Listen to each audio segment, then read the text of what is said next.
We're good. Okay. Hi, everybody. Welcome to our Freedom is the Future class. We are so excited to have you all with us today.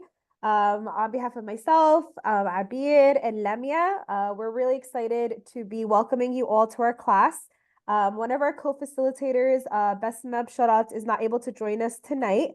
It's actually her birthday, so she will be joining us next week. So in the meantime, we want to wish her happy birthday on Google Classroom. That would be great. And she'll be joining us next week, and she'll be joining us throughout until the end of our time together. So we're really excited. This is actually one of my favorite classes that we produce at PAC, that we do. It's like every year we kind of put together a really nice sense of community that we stay in touch throughout the year. And it's a great also introduction into PAC into the work that we do. So today we have a few things that are going to be going on. So we'll start off with the agenda. So we're going to start off with an introduction to PAC. So for some of you who already know and familiar with PAC, this would be a good refresher. And for those who don't, this would be a good introduction to the Palestinian American Community Center. Then we're going to go through course expectations. Afterwards, we're going to do a formal introduction of the co-facilitators. And then we actually want you all to introduce yourselves to the class. We have a couple of prompts that we want you all to answer. And then we're going to go into our topic of the evening, which is Palestinian identity and symbolism. Afterwards, what is Freedom is the Future? Why was this course named as such? And if we're envisioning a future, what does it look like? And then we're going to just end this class like we will end all the classes with our expectations for next week. Does that sound good? Can I get a thumbs up? Yes, awesome. Okay, next slide. So with that, so the Palestinian American Community Center, which was established in 2014, we're located in Clifton, New Jersey. So for anyone that's in New Jersey or ever will be in New Jersey, we'd love for you to stop by and say hello and come to some of our in-person events. And our mission is to strengthen and sustain ties to Palestinian heritage while empowering the success and well-being of the entire community.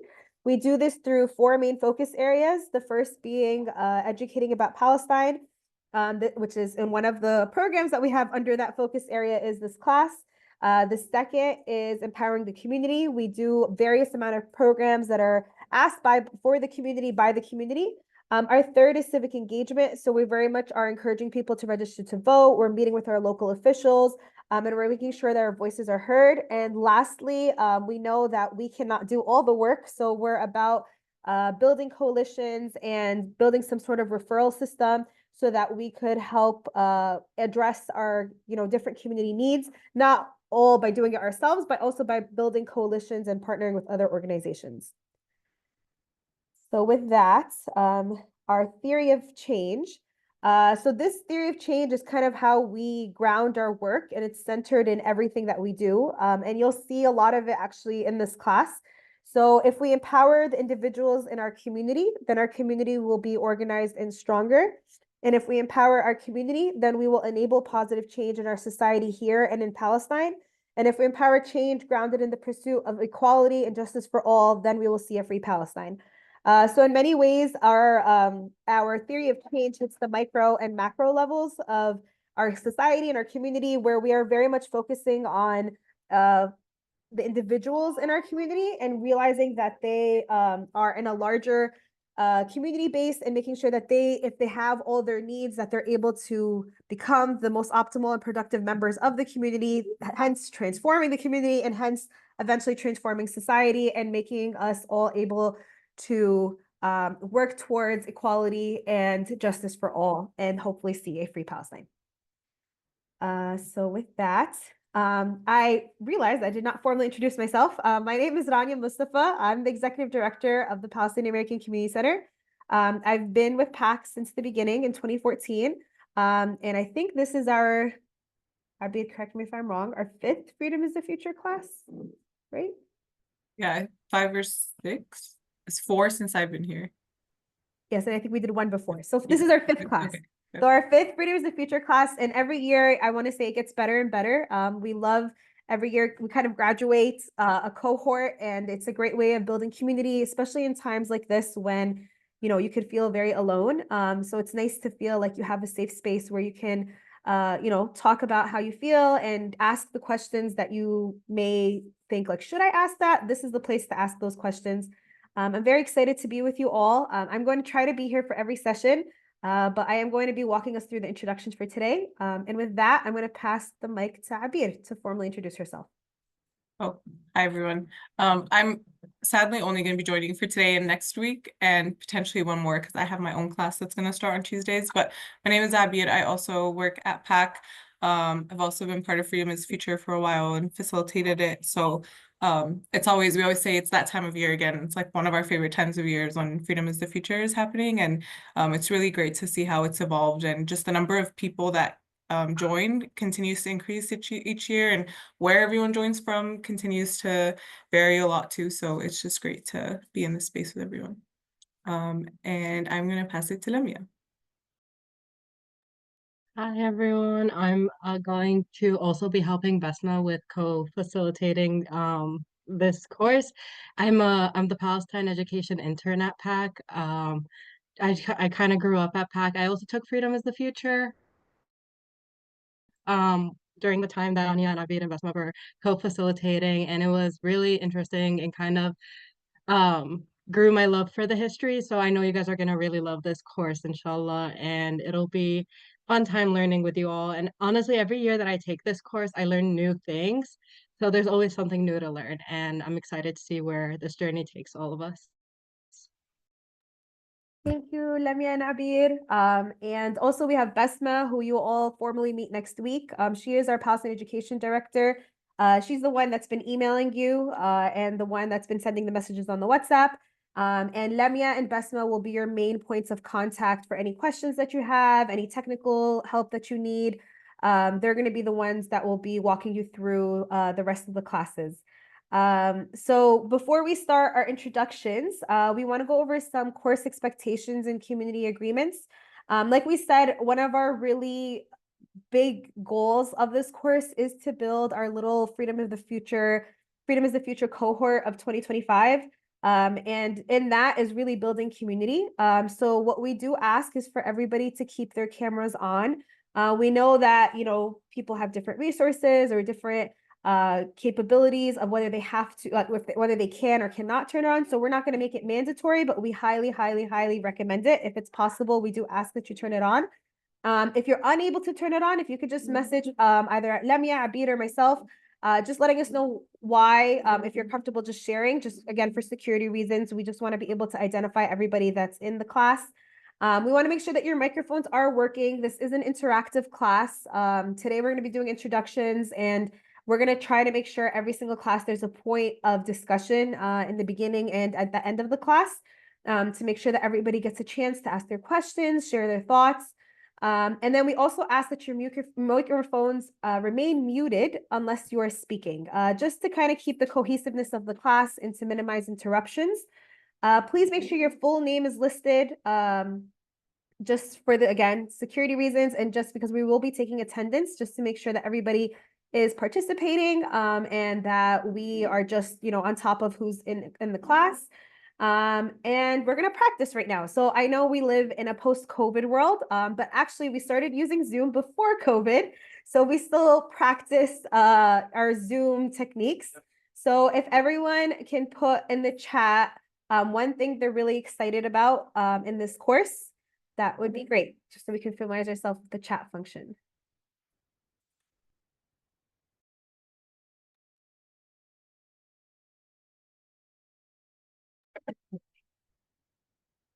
Okay, great. So we have, I'm just going to read some of the things on the chat.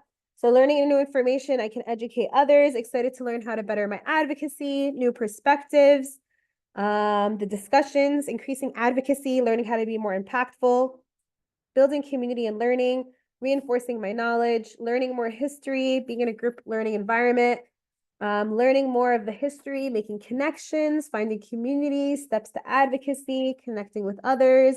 So it sounds like you all are in the right place, and hopefully everybody knows the chat function. If you have any trouble finding it, please direct message us. Well, you can't, because if you don't know what the chat function is, you wouldn't be able to find it. Just stay after class and we can walk you through it if you're having difficulty finding the chat button. And then we're gonna do a raise your hand. So does everyone know how to raise their hands? I know everyone can physically raise their hand, but does everyone know how to do it on Zoom? Yes, I see 2 participants. If everyone can raise their hand, that would be great. 6, 8, 9, 10. Great job, everybody. So for those who don't know, you're going to go to the react button, the heart that's on the bottom of your screen, and then you're going to click on the raise your hand feature at the bottom of the thing that pops up. Awesome. Thank you, everyone. Awesome. So now if everyone can just lower their hands, that would be great. And I think the last function is just the react. I don't know if Abby can reshare the screen just so I can make sure we went over everything. And then always feel free to react. Like I said, this is going to be very interactive. If you want to put any comments in the chat, please feel free to do so. If you want to react by, you know, if you're really feeling and resonating with something, a heart button, a party button, or whatever it is, we would love to see that. We want to know that everyone is as present as they can be and is kind of really attentive to what's going on. So with that, Abby, yes, thank you. Okay, so our community agreements are, and Abby, I may need some help with some of them because I forget some of them. But the first one is 1 microphone. Like we said earlier, we want to kind of make sure we respect each person and make sure that everyone is getting the chance to speak. So if you are speaking, make sure that you keep you're mindful of the time. You're sharing your point concisely and then muting yourself after. And then if there is someone else that's speaking, obviously muting yourself until they're done and raising your hand until you're called upon or until it's your turn to speak.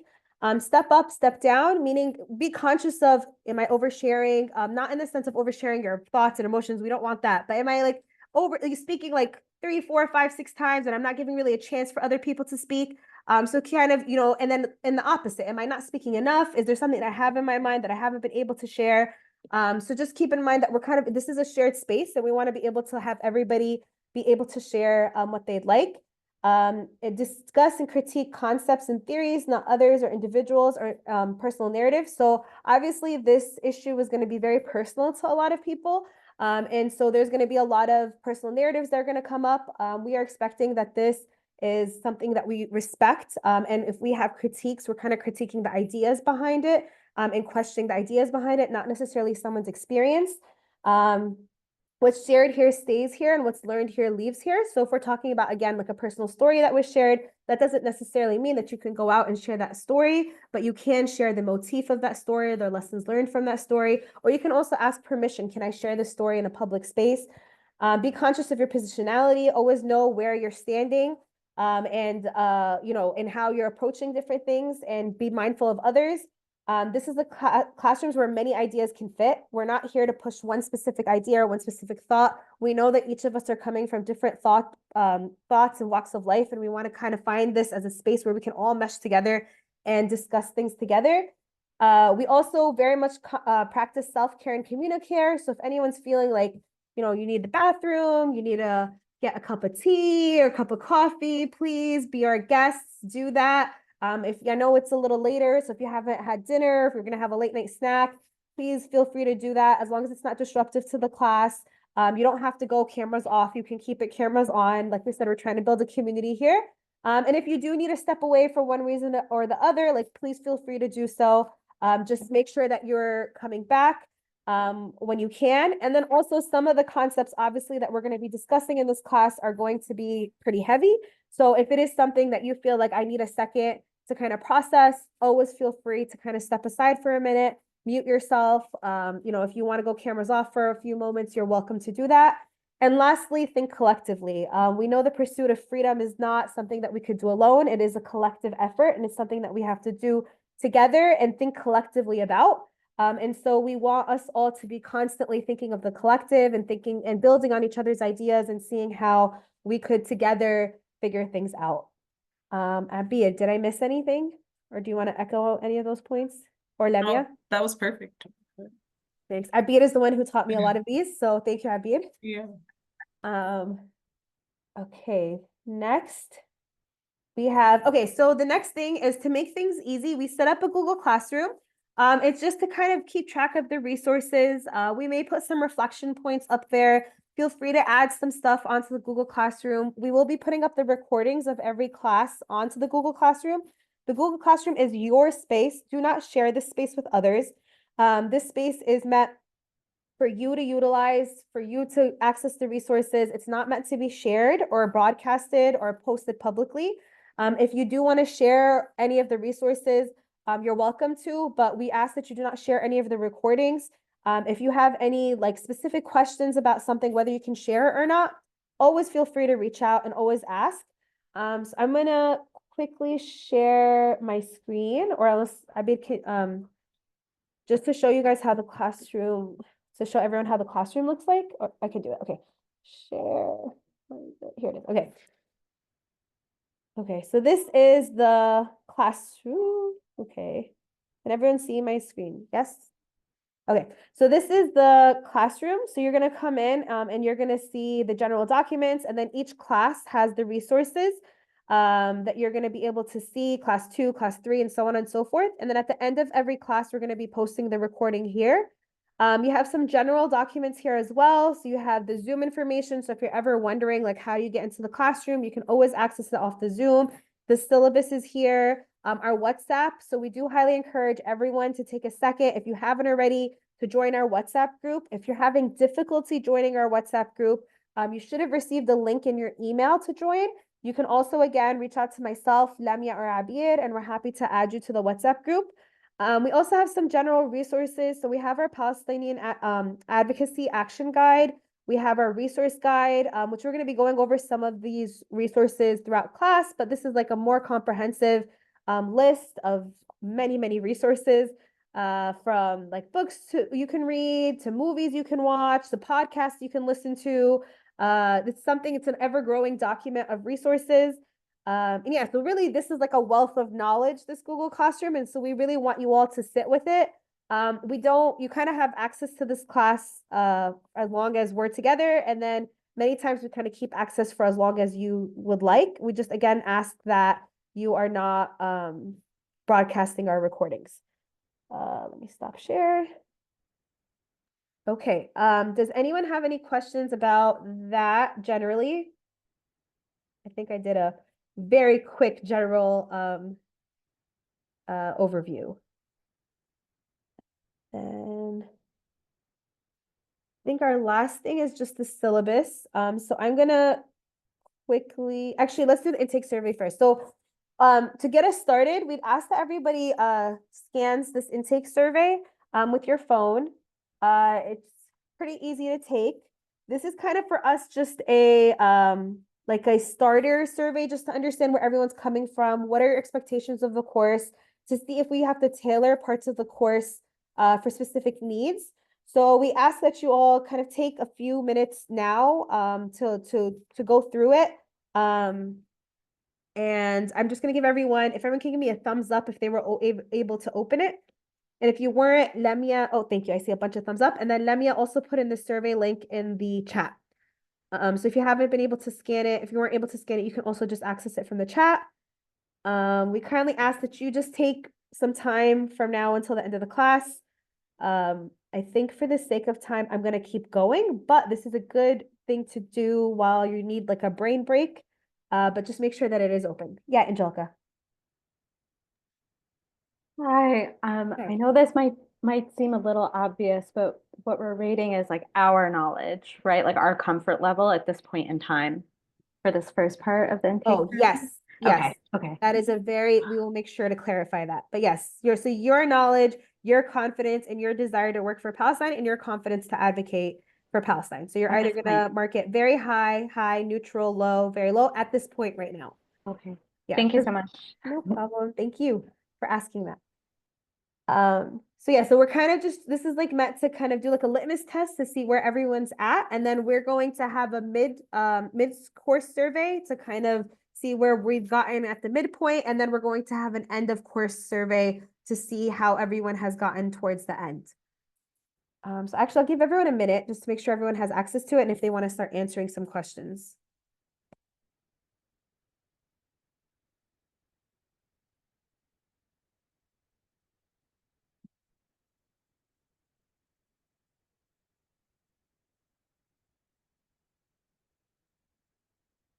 Okay, I think that was about a minute. If you haven't finished, please continue. I'm just gonna go over a couple of more housekeeping stuff before we get started. Abid is yes. So some things to keep in mind. So while we're going through this course, we have some questions and thoughts that we want you all to kind of keep in mind throughout this these 8 classes together. So what did you know about Palestine and the Palestinian struggle before this class? So what are the impressions? What are your ideas? What are things that you've heard about Palestine coming into this class? What are 2 or 3 new things that you will learn in this class? Or if you if you haven't learned anything new, what are things that you've gotten a refresher on or some different perspective on? What's one thing that you will learn that impact you the most? So on your personal level, what would impact you the most? How do you plan to continue to advocate for Palestine and in what ways? And if you could teach the world one thing about Palestine, what would it be? And what are the first words that come to your mind when you think of Palestine? So we want everybody to kind of take these, this is, I believe on the Google Classroom, you're gonna be referencing these questions throughout. And then in our final class, we're actually gonna have a share out where we want everybody to kind of fully answer these questions and interact in a discussion as much as people are comfortable with sharing their thoughts about where they were on their understanding of the Palestinian struggle to where they are now, what impacted them the most, and so on and so forth. So I'll also give a minute so just so everyone can have a second to like let this in. You don't have to necessarily write notes right now, but just if you want to review the questions, you want to put some notes down in terms of like bullet points of things that you should keep in mind.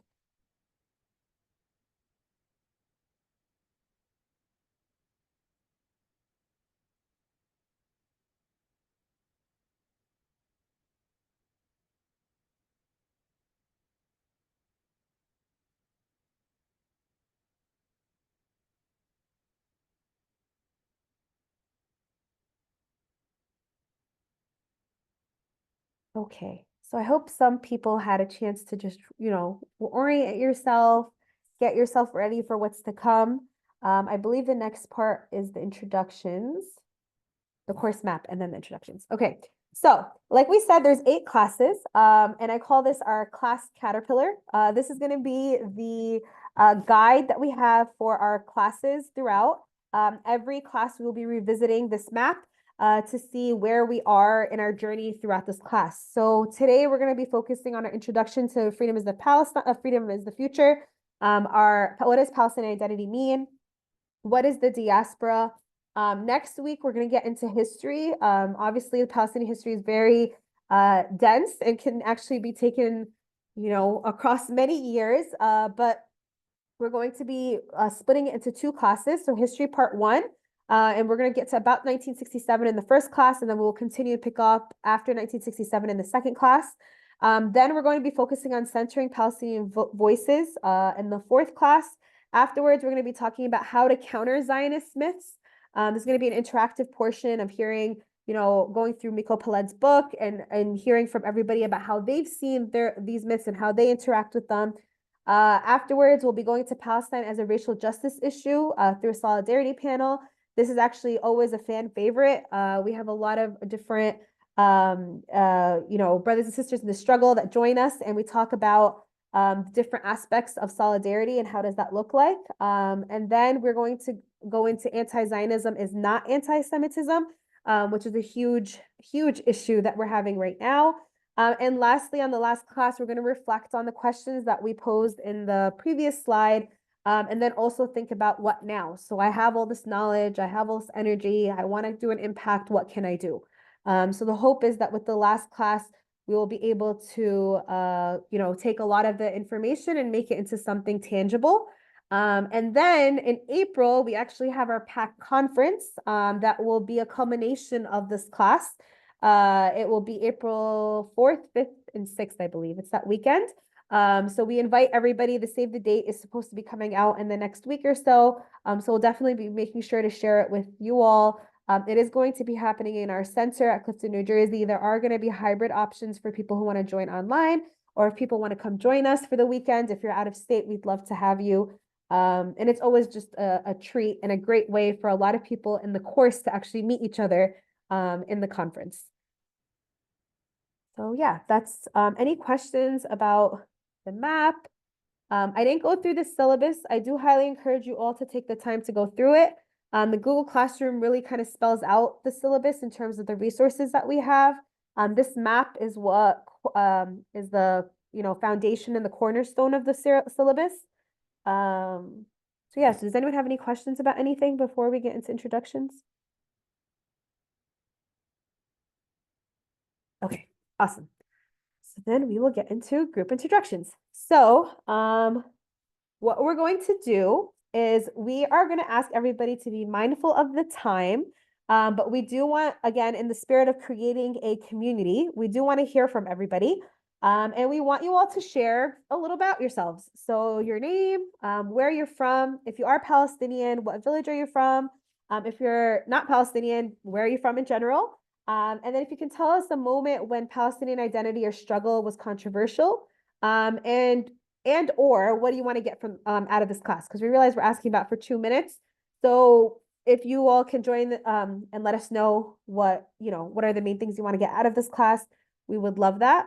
We also asked that in the first survey. So if you feel comfortable just kind of sharing a moment in your history as to when you realized the Palestinian struggle was controversial, we could focus on that. I do ask that everyone is mindful of the time because we do have 34 people with us this evening. And yeah, and Abby, I think you has put the information in the chat so everyone can go through it. If you can raise your hand, I will go in order of the people who raise their hand to introduce themselves. Thank you. So Caroline. Hi everyone, so I'm just going to go to the chat.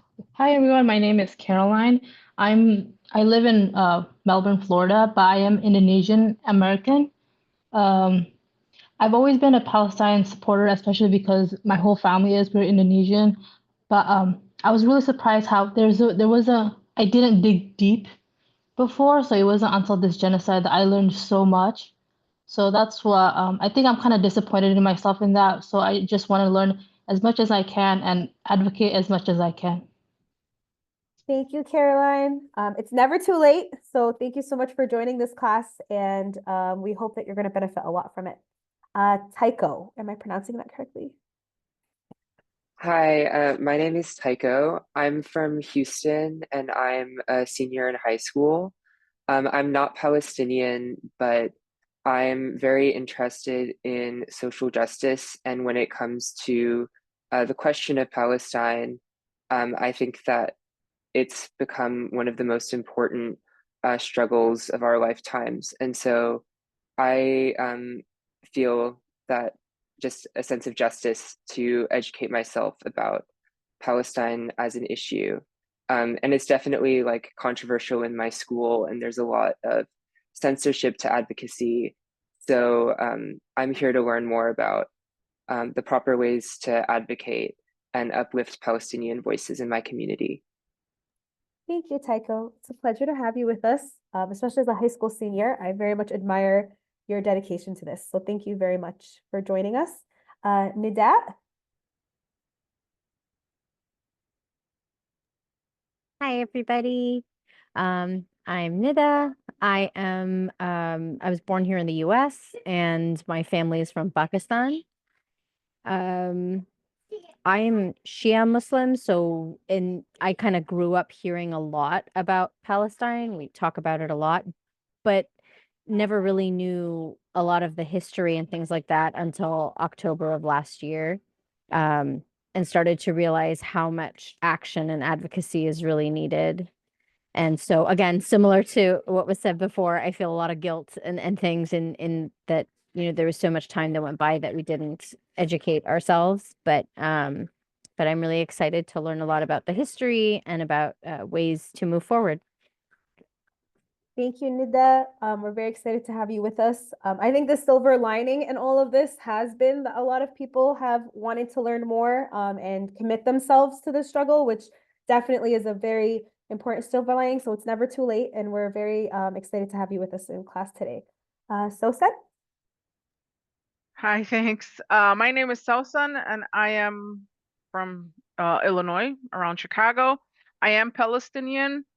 I was born in the US, and then my dad moved us to Palestine when I was in 4th grade. so we can learn the culture, the language, and meet a lot of our family members that we hadn't. So I lived under the occupation for a few years, went to school in Ramallah. I'm actually from Ain Sinia. It's a village next to Birzeit. And when I really found out Palestine was controversial is when I came back to the States in the 80s, and somebody heard us talking Arabic in one of those clothing stores, and they're like, "What language is that?" And I said Arabic, and they said, "Where are you from?" And I said Palestine. They're like, "Palestine? What's Palestine?" So then when I said Israel, right away they knew what it was. So that's when I was like, "Well, wait a minute. So nobody knows what Palestinians were going through." And then I speak up and advocate, but then when things calm down, we just retreat. So I feel like I feel guilty, as everybody else has said, that maybe we're part of the cause of this continuing the way it is, because when things get bad, we do speak up, but then when things calm down and whatever you want to call peace or normalcy, we kind of like retreat to our normal lives. And I think we've learned now that we shouldn't do that anymore. And that's something why I'm taking this class too, to get more knowledge, learn from other people's experiences so we can continue to educate others. Thank you, Sosan. We're looking Yeah. forward to learning from your lived experiences on the ground. And I think I want to echo that that's actually why institutions like PAC are important, because we've been around and will always be around until we see a free Palestine. So thank you so much for joining us today. Casey? Hi, my name is Casey Wolf. I'm from New Jersey. I might be registered as Kathleen, that's my full name. I'm from New Jersey. My family is from Ireland, and I think I didn't really get the Palestinian struggle until my teacher from Belfast sort of translated the two struggles together. And I think, I don't know why this stands out to me, but one point where I realized that Palestinian struggle was controversial was in 2021 when the AP tower in Gaza was destroyed and nothing happened. There was no outcry, and I just sort of didn't understand that. And that sort of got me looking into it more. So thank you so much. I'm really excited to be part of this class. Thank you, Casey, for joining us. We appreciate our Irish brothers and sisters and everything that they've been doing to be in solidarity with the Palestinian struggle, and we're looking forward to having you in our class with us. Danielle? Oh, sorry, Danielle, you're muted. Hi. Hi. Sorry for the mute. My name's Danielle. I'm from New Jersey. I'm Korean American.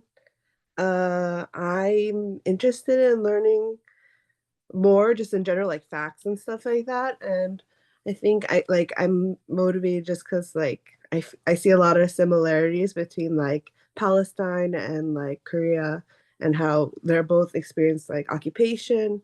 And right now, I feel like in my like Korean American community, there's not as much solidarity as there should be. So I kind of want to learn how to like build that up and build more community like that. I think I realized it was controversial. Palestine was controversial when I like got really into like South Asian and like Muslim like art history, and like I guess my enthusiasm didn't really transfer to other people, and it was like kind of like I didn't realize my enthusiasm was weird at that point, and so I think that made me more shy, I guess, about talking about stuff. So yeah. Well, hopefully you found a place where you won't be shy talking about the stuff that excites you. So thank you for joining us, Danielle. Thank you. Giuseppe. No, Giuseppe, I know how to say your name. Oh, thank you, Giuseppina. Giuseppina, thank you. Yes, thank you. Nice to meet you, everyone. I'm Giuseppina. I am from Spain originally. I'm here now in New Jersey doing studies in Rutgers. And the first time I came across Palestine actually was when I was a very young kid, because as part of fellow Mediterraneans, I guess more Occidental than Oriental countries, it was always very much reported in the news. And I remember always just associating Palestine to war. since I was a kid. And one time I asked my parents what is going on. So they explained a little bit to me, and I was thinking, so how come this is happening and nobody realizes that this is very unjust and makes no sense? So I always grew up sort of like with that and hoping that someone would make the change for this, but it never came.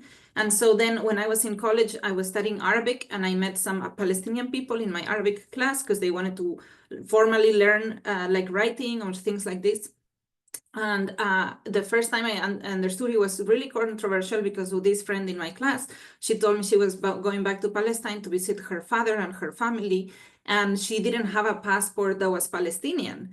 She said that she needed to have a different document because Palestine was not formally a country. It had been erased and it was under Israel control in terms of, paperwork or things like that. So I thought that was very controversial for me.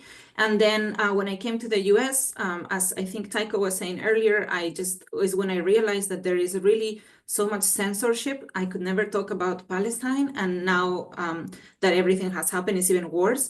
And I was surprised, particularly at how Rutgers is taking care of the situation, because even in the class, you cannot discuss anything or with any of my peers or professors. And it's really, really impactful how it's very skewed, in my opinion. So yeah, so I'm trying to learn how to advocate and how to take this along to my community, but especially right now in the school, because I think there's also a lot of misinformation. Thank you, Josephina. Lemia actually attends Rutgers and has very strong ties with SJP there. So definitely make sure to connect there. We have also ties with some of the students there as well. And I think you're definitely in the right place. A lot of what you brought up, we're going to be discussing in the course. So thank you for joining us. Angela? Thank you. Hi, my name is Angela. I'm in Houston. I'm originally from New Jersey, but I'm in Houston, Texas. I work with Anissa Hope Center. I don't turn on my camera because I don't know why it's not working. But I would like to learn more because when I debate and discuss with people, I want to come from a place of knowledge and not emotion, because I get very emotional. So I want to be more knowledgeable so that I can, debunk so many things. I've actually been supporting Palestine for probably like 30 years. I think my first protest was back in the 90s, maybe. But I don't know who mentioned it. It's like I noticed like there would be like a lot of momentum and then it dies down. And then something happens and there's a lot of momentum and I feel like that cannot happen. That cannot happen. That's why we're in the position we're in today, is because, it just gets brushed under the rug again and forgotten about. And I don't know how it has not ended at this point. I don't know how anybody could still support Israel at this point. And I just want to come from a place of knowledge and not emotion, because it's very emotional for me. I'm a convert. I'm Puerto Rican and Cuban, but even before I was Muslim, I was with the Palestinian cause, and it's just very emotional for me. And I can't imagine. I don't know how Palestinians do it. Like, God bless y'all. Like, y'all are so resilient, and it's amazes me, and it's an honor to be able to stand with y'all. I'm 3 months postpartum. You're going to make me cry. But thank you, Angela, for joining us in this class. And I think a lot of us share that sentiment of definitely this being a very emotional cause. So thank you for joining us today. Carol? Sorry, Carol, you are muted. I told myself I wasn't going to do that. I do go by Carol Ann, so if anybody, please feel free to call me Carol Ann. I also grew up in New Jersey, but I'm in Pennsylvania. I am an immigration attorney, so I've dealt with a lot of very difficult situations, including representing separated families, basically learned a lot through my work on settler colonialism, how our actions in the US affect so many other countries. And, I came to my learning later in life. So, what I knew about Israel and Palestine was basically, the two-state solution and the Camp David, there, and again, it was always sort of back there in the background, but since, yeah, the past year, I can echo what so many have said. Like, I honestly, again, I'm late to the party. It's not that I wasn't ever aware, but it's just like, okay, that's another, another conflict, another issue. But this is something that I cannot stay quiet about. I feel the reason I'm here is because I feel helpless. I join, the American Friends, AFSC, for their weekly, and it's always, call your Congress people, and I'm just like, I call my Congress people, and then I look and I see, you know, the hospital being bombed. I see the doctor being abducted. I see, and it's just and as far as like knowing it was controversial, I mean, I guess to some extent, I, certainly knew that Palestine did not have the voice that Israel had, but I am just, I am just, I don't even know what the word is to say, how controversial it is. I am just astonished when I see everything, anybody who steps up, the students, thank God for them, but just how silenced everyone is. And just, oh, I can't even take it anymore. Like, people that should have a voice and that you would expect to actually say something are silent. And this is, this is a genocide. Like, how can you be silent? So again, I, welcome this opportunity. I, as far from, like, grew up in a very, traditional white suburban home. So I really welcome the opportunity to learn more. And, I've been trying to do, and I look forward to doing that more. And also, yes, learning how to advocate. Thank you so much, Carol Ann, for joining us. This is definitely, there's a huge silencing effect that just very much silences the Palestinian struggle, but it is people like you, it is centers like PAC that are continuously trying to, struggle against this silencing effect. And we'll continue talking about Palestine. And we're really excited to have you with us in class today and throughout this course. Salisha? Good evening, everyone. It's a pleasure to be here. My name is Salisha Mohammed. I am originally from Trinidad and Tobago, which is an island in the Caribbean.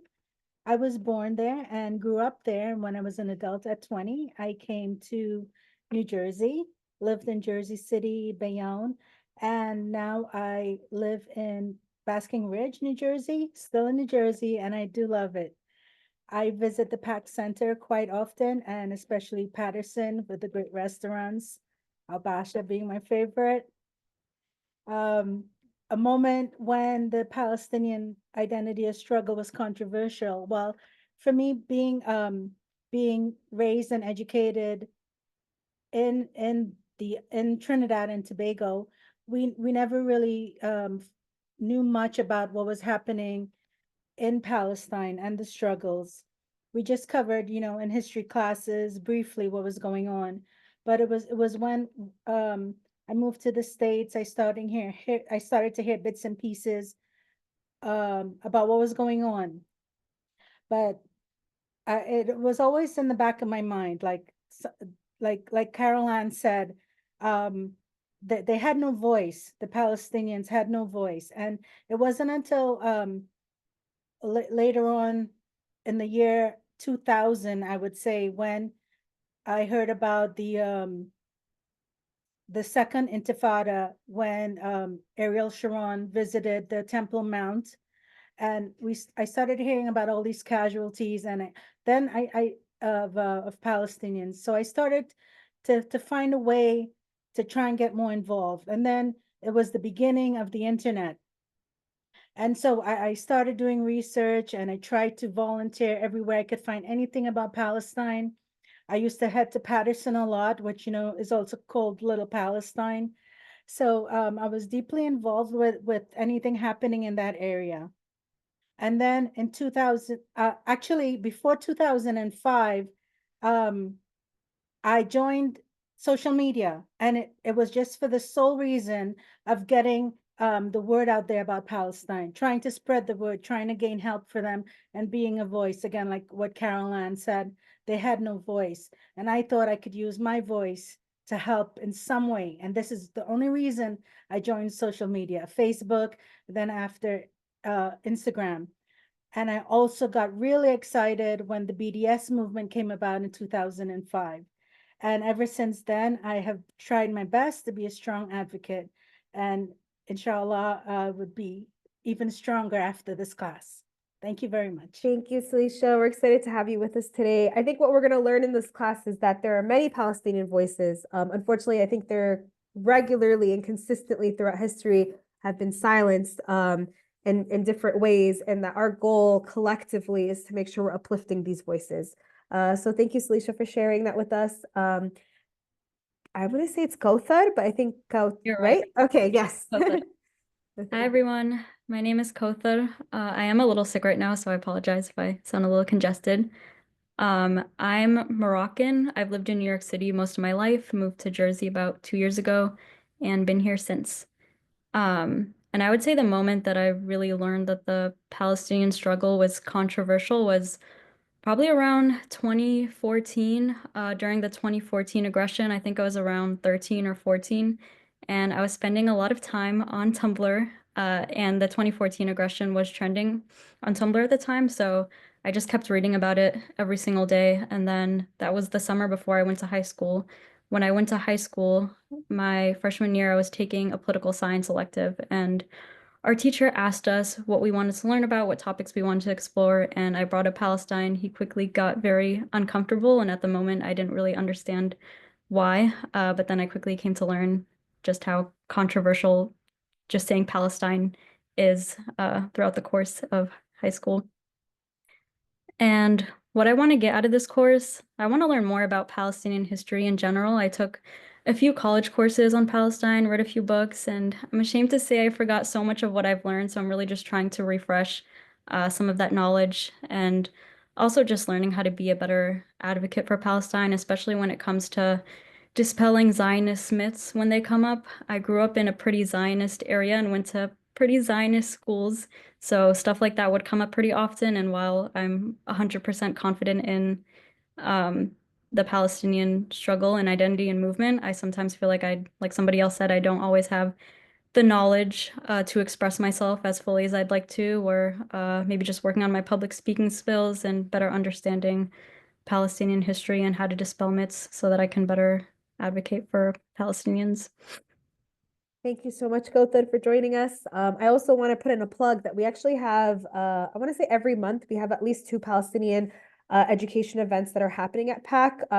All of them are hybrid, if not fully virtual. So we do highly also encourage you all to check them out. If anything's happening during the time of our course, we'll make sure to bring that all to your attention. And I also want to make everyone know that the chat, I love the conversations that are happening in the chat. So we want to encourage that. If anything really resonates with you, please feel free to comment on the chat and to continue building this community. Thank you so much, Gotar, for joining us. And we look forward to the course with you. Omar?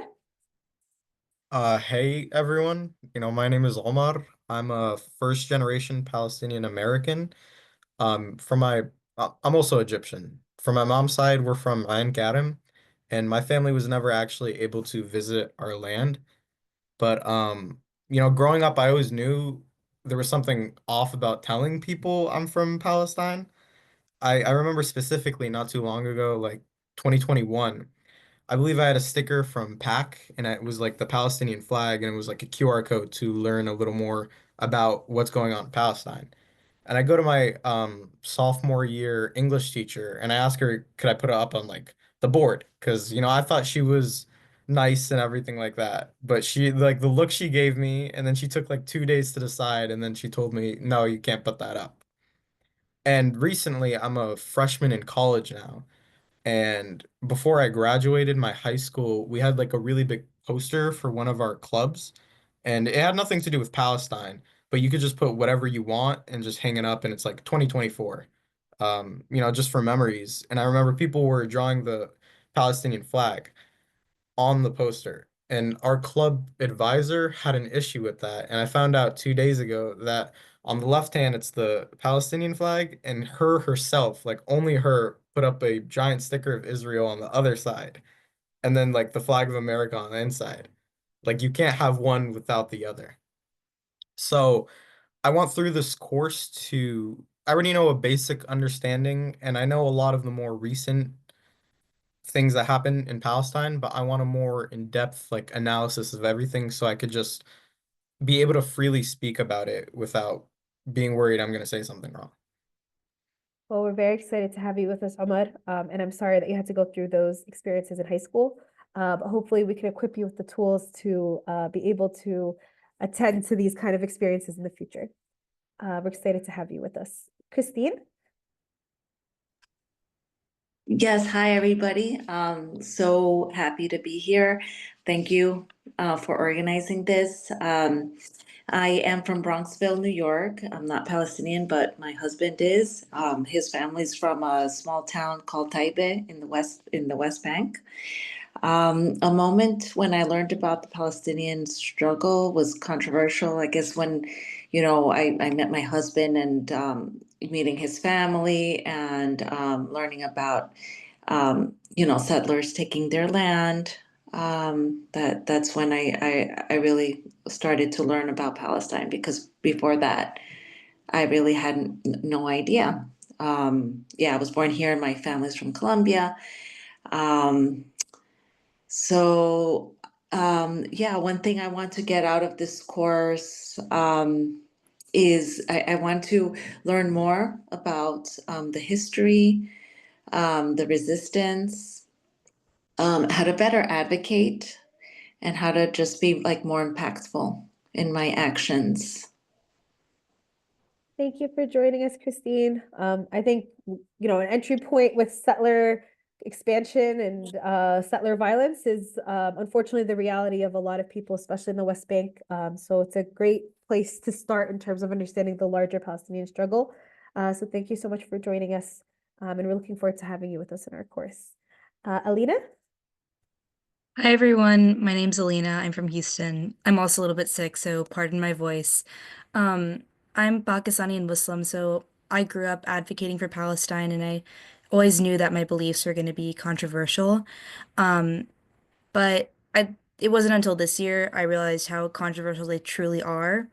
I remember a couple months ago went to DC to meet with, elected officials, and everywhere I looked, I would just see an Israeli flag on every other door, or a sign that said like "We stand with Israel," and I was like, "This is crazy. These are our elected officials, and I know the majority of Americans stand with Palestine. So why are we seeing this discrepancy in the halls of Congress? Why does this discrepancy exist?" And so I'm really excited about this course. I hope to learn more about the Palestinian struggle. This year kind of showed me how much I didn't know. There are so many talking points I just didn't know how to respond to, even though I knew innately that we should stand for Palestine, didn't know how to respond to those specific talking points. And so I'm really excited to learn more about the Palestinian struggle, Palestinian history. So thank you guys so much for having this course. Thank you, Alina, for joining us. And we're definitely going to be discussing a lot of these discrepancies that happened today and in the history. And I think there's a couple of people from Houston. I don't know. I've never been to Houston, so I don't know if you all could meet up, but that's possible. I highly recommend it. I'll fly out to New Jersey and we can meet up here. Thank you for joining us, Alina. We're excited to have you with us. Angelica? Hi, everyone. It's great to be here. My name is Angelica. I grew up in Queens, New York, and I very recently moved to New Jersey, like only this past May. So I'm new to New Jersey. I think the first time, this isn't the first time that I was aware of it being controversial, but I have to say, I work in development, in the nonprofit space. I've fundraised and created communications on behalf of immigrant communities for the last 6 years or so.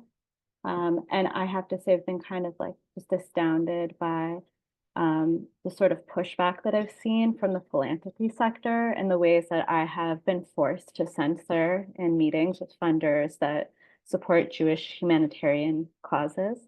And so that's something that I've come up against. And I think in part, I think through that silencing that you ultimately become a part of the problem. And so I want to really equip myself with more, with constructive ways and tools for me to continue to meet this moment from a place of care and optimism and from a place of faith. I think that's how I operate, but also with knowledge, which I think is something that a lot of us share. So I'm so grateful for this opportunity. And just a shout out, I found out about it through the New Jersey Alliance for Immigrant Justice, their newsletter. So they're doing the work, and yeah, just continue to be a part of these solidarity movements, which are under attack right now. So thank you. Absolutely. Thank you, Angelica. We love the New Jersey Immigrant Alliance for Justice. They always stand by their word and their commitment to justice. Welcome to New Jersey.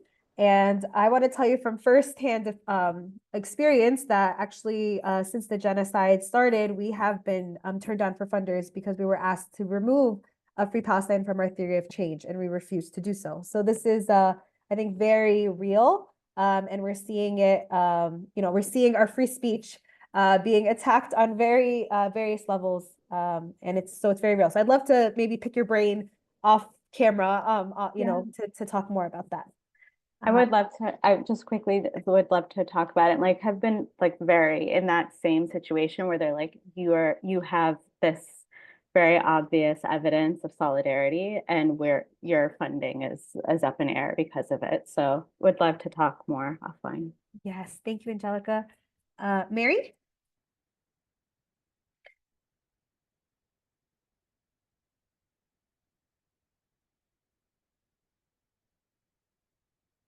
I'm going to ask you to unmute. Does that help?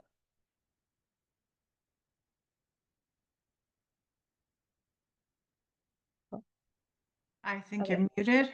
I think she's trying to unmute, but it's not working. Okay, I can come back to you, Mary, if that's okay with you. If it's not working, you can always just put it in the chat and I'll make sure to read it out. I know the hands are no longer raised, but I know there's a few people that have not introduced themselves. So does anyone else? Manar, go ahead. Hi, my name is Manar. I work at the PAC. I'm a program manager, and I'm Egyptian. I was raised in Egypt, so I just kind of know that it's always been controversial. I've, sung like the Arab Dream song like growing up, and the case, and so I think I inherited a lot about Palestine, but I didn't necessarily ever learn about it in a formal sense. And so this is actually my first class that I'm taking about Palestine. Everything that I've ever done has been kind of either inherited because of culture, religion, family, but I think my first controversial like experience was in college. We brought Stephen Salaita. We couldn't create an SJP at our university, and so we were like, maybe we just need to start bringing speakers. And it was probably one of the most hostile experiences that I experienced as a student. Like professors were attacking us. They were calling him like an Islamist terrorist, and he's not even Muslim. He's just Palestinian. And so that was definitely the first time I came into contact with like such, I guess like anti-Palestinian, like face to face. And then we did a protest in Atlantic City, which is where I'm from. And I remember people coming up to us and like screaming and like borderline like wanting to lay their hands on us. And for some reason, I was still in this naive state that like cops would protect us, and like nothing happened. And that was kind of where I think like those two events probably radicalized me, like, oh wow, this is really like social justice except Palestine. And then something I really want to gain from the course is that, like I said, I feel like I inherited a lot of the knowledge and I've learned it in informal ways or like personal pursuit. But I really want to learn like Palestinian scholarship and sources from Palestinian voices to the point where I can simply repeat it and quote the person and, you know, the time period with ease. Especially I married a Palestinian and I got married at the PAC, and I always tell this to people. But I feel like it's always been personal, but now it's just like this next level where I really want to also preserve a lot because I know a lot is being erased and intentionally being erased. And I feel like it's our job now to make sure that, you know, we actually actively preserve it in our own ways outside of like, you know, other institutions that are actively trying to erase Palestinian heritage and history. So yeah. Thank you so much, Manad. So a quick plug, we do rent our facility. So anyone who's local to New Jersey, this is a way we have our sustainable income. And all the information's on our website. Then of the people that are going to be introducing themselves, there's a few of them that work at PAC. We do mandate our staff to take this course as well. It's mandatory to take it at least once, but some of them take it a few times. And so this is part of building that community. So thank you, Manad, for joining us, and we're excited to have you with us in this course. Aldo. Hello, everyone. Good evening. My name is Aldo, pronounced are they, them. And yeah, I'm just really excited to be here. I've been attending some events at PAC. I moved permanently to New Jersey a few years back and have been trying to connect. I think for me, Palestine has always been part of my political understanding of the world. Like back in college, I remember around 2008, I learned about BDS. I still remember the Palestinian speaker that came to campus to meet with our class. So it had like a big impact. I think what I'm hoping to learn, I forgot to mention, I'm a person of indigenous Ñañu descent. I carry Mexican nationality. I find myself as an indigenous person. Yeah, I find a lot of parallels with what I see people who are Palestinian go through as far as trying to connect to land and language and memory. So also as a language worker, I'm hoping that I can help even just translate into Spanish and native languages some of the content that I feel like it's missing. Like I find that even as limited as it is in English, there's more um, kind of critical analysis around Palestine and not so much in other languages. So I would like to, you know, do that through this course, just learn more about how I can connect and be in solidarity. Thank you. Thank you, Aldo. I think we can learn a lot from your background and understanding of indigeneity. So we're looking forward to hearing from your experience. I also want to put a shout out. If anyone does have any pronouns they prefer us to use, please feel free to put that in your name so that we can make sure to use the correct pronouns. I also have a 3-month-old that you're hearing in the background right now. So he's going to be coming in and out from time to time. So thank you, Aldo. Halima, the floor is yours. Hello. Oh, let me put my hand down. I'm sorry. Um, my name is Halima, and I am the Civic Engagement Advocacy Manager at the Palestinian American Community Center. I'm really excited about this course. Honestly, I'd be taking this course even if I didn't work at PAC. I've been pumped for it since April. If you have any younger kids, highly recommend Hope. It's anyone under 18. It's for them. So it's that version of that. I wanted to plug that in. And if you want to get involved in civic engagement, come find me in New Jersey. I think I've always, I don't think I know. I was, my earliest memories was knowing that Palestine was controversial. We had the Arabic satellite in our TV, and my parents were always very adamant about making sure I knew who I was. And I always knew that we were in a country that was not on our side. And I think that it was more so reiterated in middle school during September 11th when I heard people that were I thought, friends of mine saying that they hoped all Palestinians died because of misinformation of a video about Palestinians cheering in the street. And so I think I've always known that it was controversial.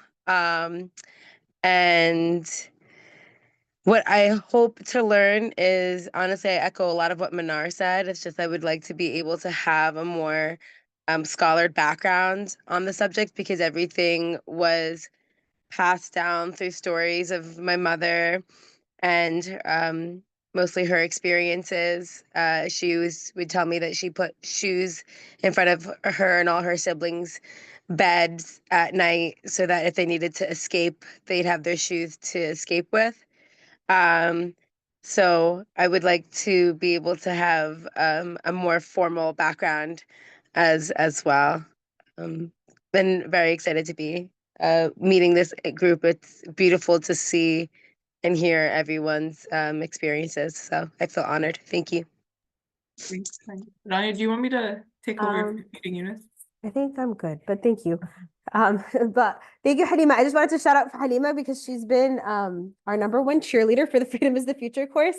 Since we hired her, she's been constantly asking when this course is going to start. So I'm very happy that we started this and that Halima is a part of it.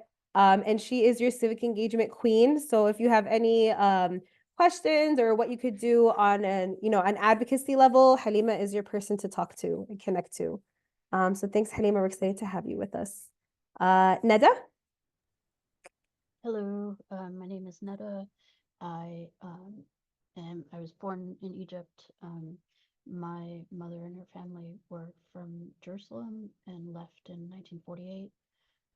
Unfortunately, she passed away when I was very young, so I don't have the stories and any of the history. So trying to get some of that. And I've tried to do some research on my own, but I think someone mentioned a lot of the history is being erased. But I was able to find, car ads of my grandfather from, the 1930s, which was really great. I think the first time I kind of felt that it was controversial was I'd moved to New York. I work in development as well. And I think there was some sort of a retaliatory attack on Palestinians, and I had mentioned something to a coworker, and not knowing that she was a Zionist, and basically said, "Well, they started it," and it was like my first clue is like maybe I shouldn't talk about this, and then from that moment, I didn't really tell people that I was half Palestinian. I just kind of talked about the Egyptian side. Until this past year when our executive director at another nonprofit that I work at sent around a message around International Holocaust Remembrance Day, and without mentioning anything about the ongoing genocide.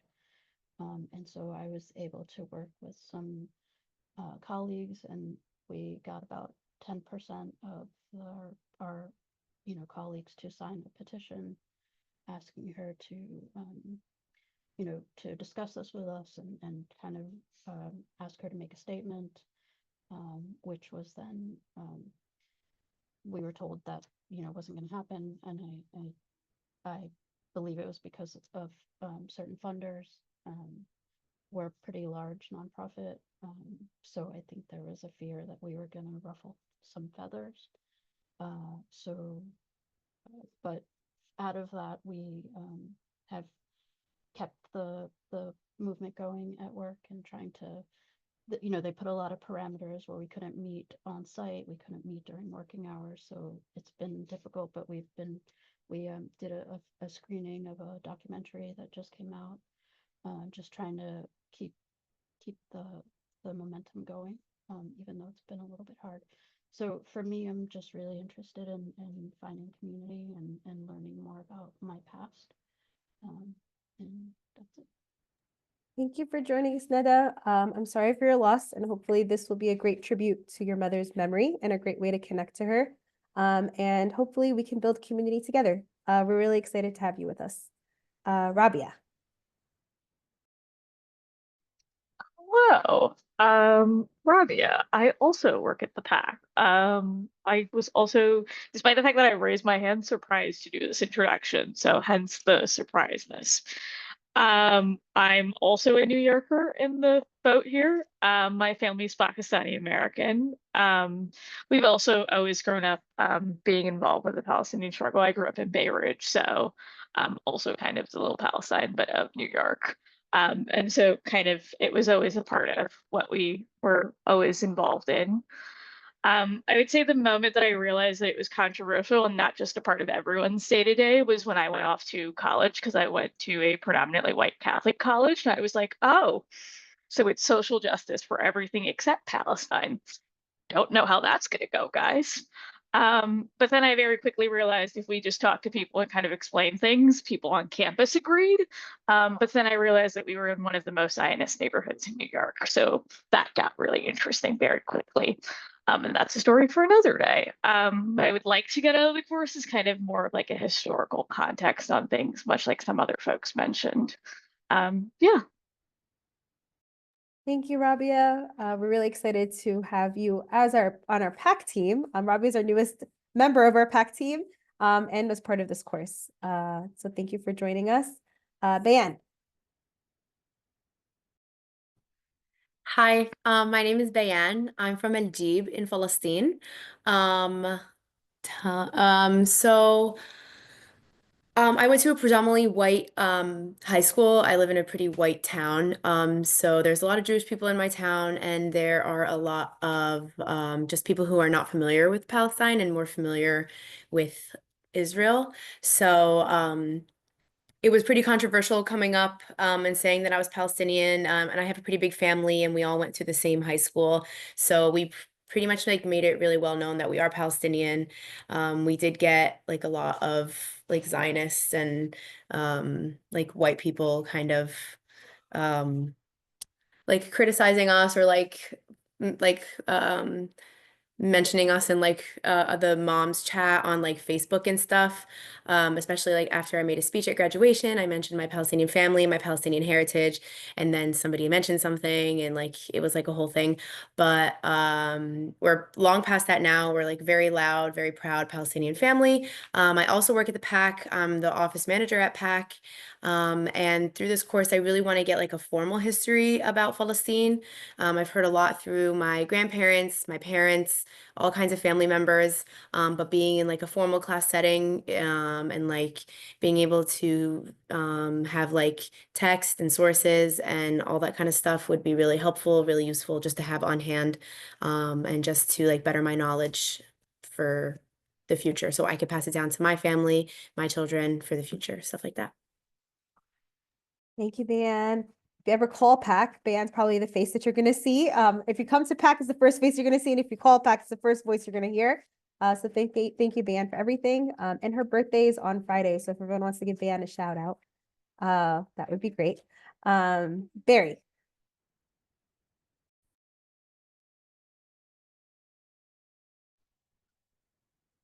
Hi everyone.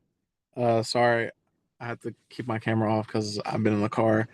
But so my name is Barry. I am Palestinian from Beit Hanan, Palestine. Um, I am also a PAC staff member. I am the youth leader at PAC, and I am from North Jersey, born and raised, first generation Palestinian American. What are the other questions? Sorry. So I think the first time I figured out, just me being Palestinian was controversial was in 8th grade when I wore a T-shirt for gym class and it said Gaza standing tall and it had like a Banksy drawing on it of a guy throwing a bouquet of flowers. And I was walking through the hallway and my teacher, it was my English teacher, she stopped me and she told me that I couldn't wear it because it was promoting violence. And um I was like, no. I was like, no, it's not. It's literally the opposite. And she was insistent on how I had to take it off, and then she stops the vice principal, and we compromise. I was like, I don't have another shirt. Like, what do you want me to do? and they made me wear my shirt inside out. And so I wore my shirt inside out for the rest of the day. And even the vice principal comes up to me after, he's like, "Hey, I don't really care what you wear, but I just didn't want her to bother you anymore." I was like, "Okay, that's not really helpful, but I guess thank you." But that was like one of the first moments, because when I got home, my family was very angry. But the sentiment was, we don't want to cause a problem. And so we don't want to cause a problem for you at school. This is your teacher. We don't want it to make it a big deal. And so in that moment, I was like, all right, so there's clearly like a problem. And even like, this is something that's messed up that happened to me, and we can't even like report it. We can't even say anything about it because we're afraid that it'll affect me for the rest of the school year. And so it was from that moment, and then visits to Palestine as I got older, just seeing the occupation firsthand. That Oh, my shirt said, it said Gaza standing tall on the like the bottom portion, and then just a drawing.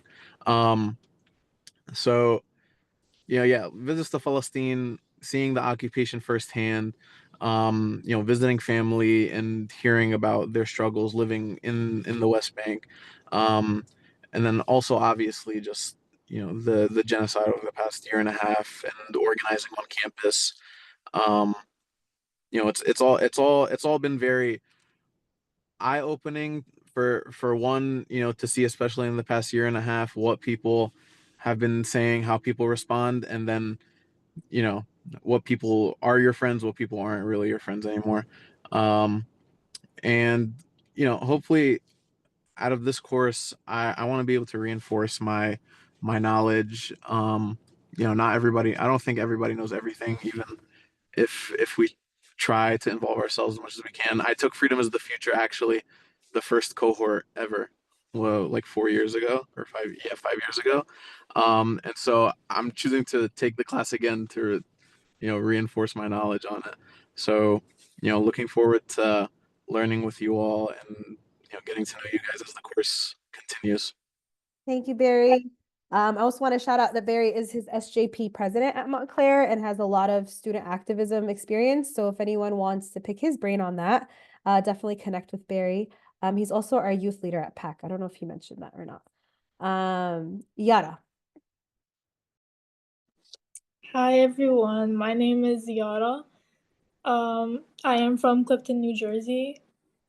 I am also Palestinian and I'm from Beth Anan as well, as Barry is.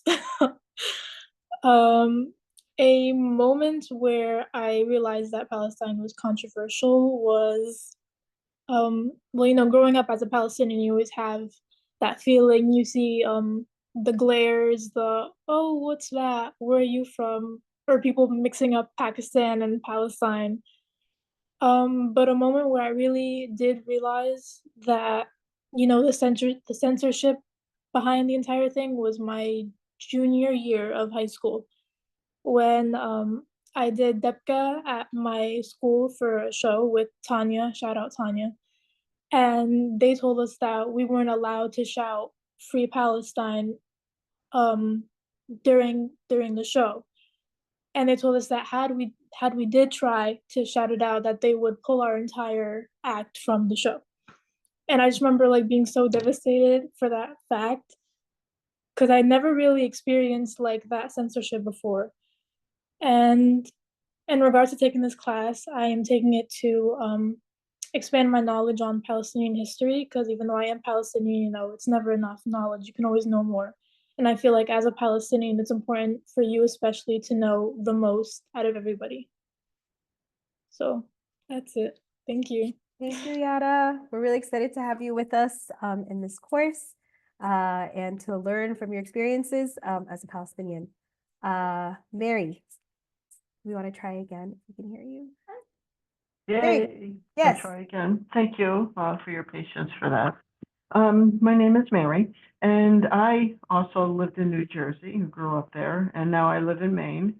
I guess when I first realized the controversy was a few years ago. speaking with a friend online and someone who I've worked with, a young Jewish woman who was banned from her synagogue when she brought this up in her congregation. But then again, it really became clear this past year for obvious reasons. What I want to get out of this is more knowledge. I've been reading a lot, watching movies, listening, following social media, doing all that. I've lost almost all my friends over this. And so I want to figure out a better way to communicate with them. And I guess deepening my knowledge would help me with that. So thank you for being here and inviting us in. Thank you, Mary, for being here, and hopefully you can make some new friends in this circle and build some new community here. Absolutely. We're looking forward to having you with us in this course. Tanya, Yada's duo.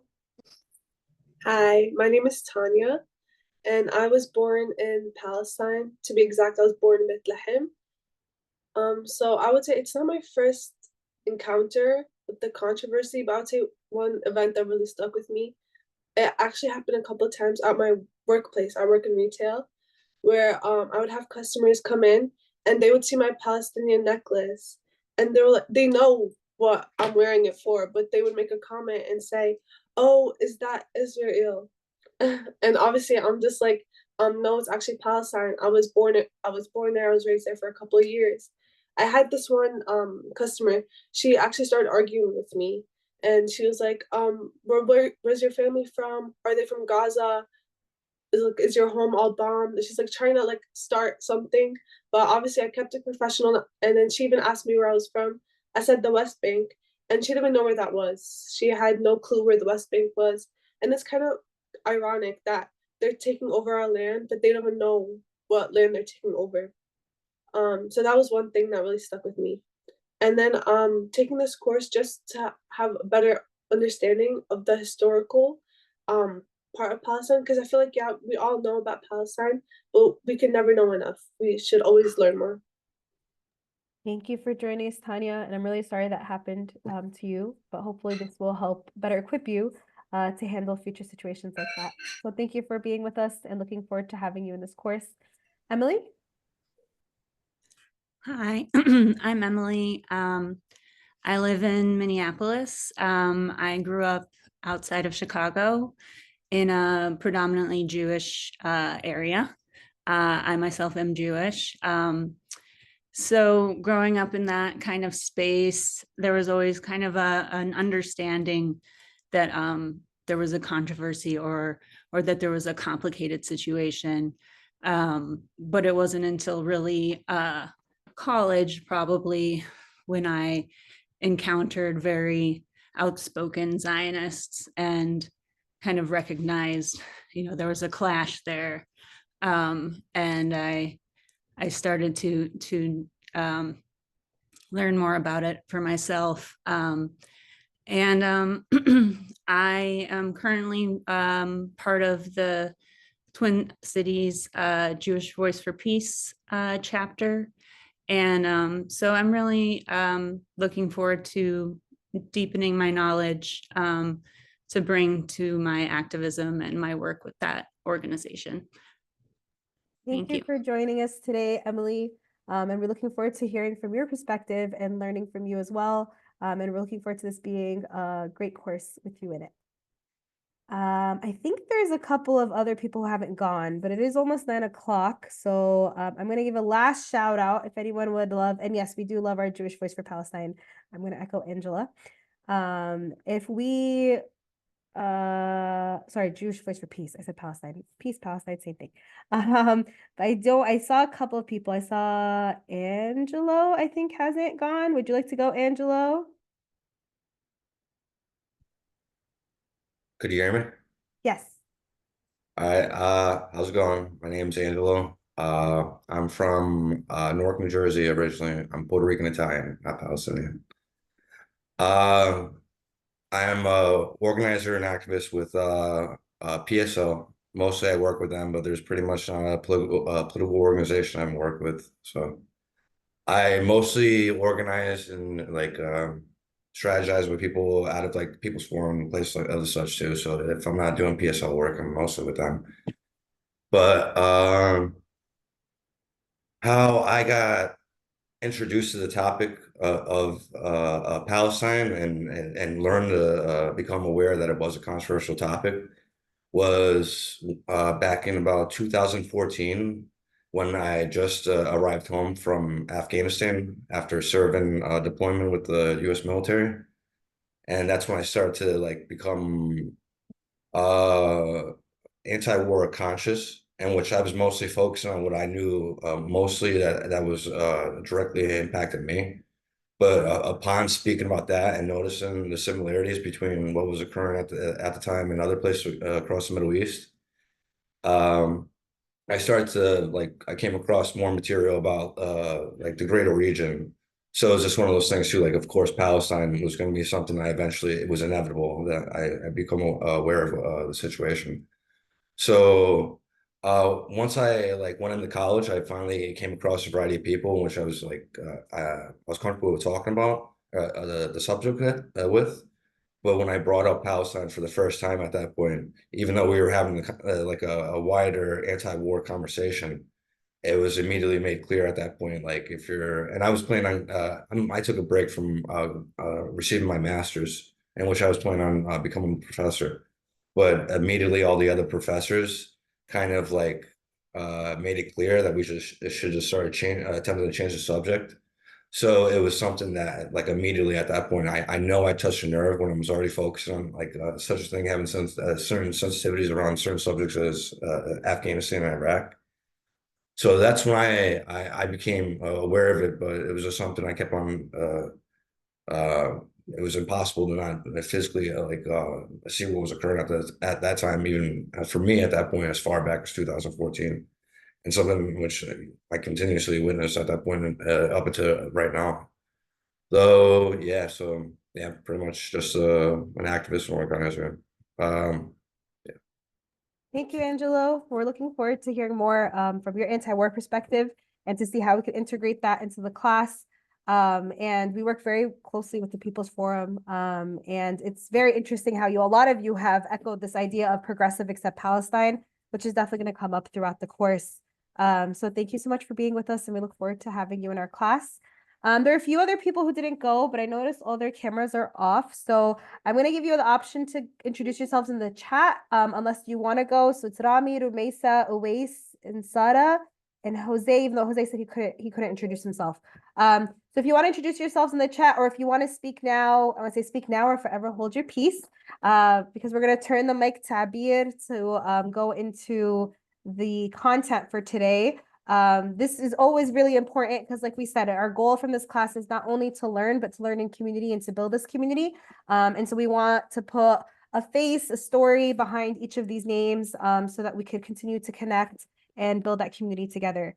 So Ramiro, Mesa, Uwais, Sara, and Jose, does anyone want to introduce themselves? If not, you can Yeah, just I'd like to put that. introduce myself, Go Rania, ahead. if that's okay. Yes, of course. Hi, everybody. Thank you. Yeah, my name is Rami. My family's from Qaratia, Palestine, which is in occupied Palestine right now.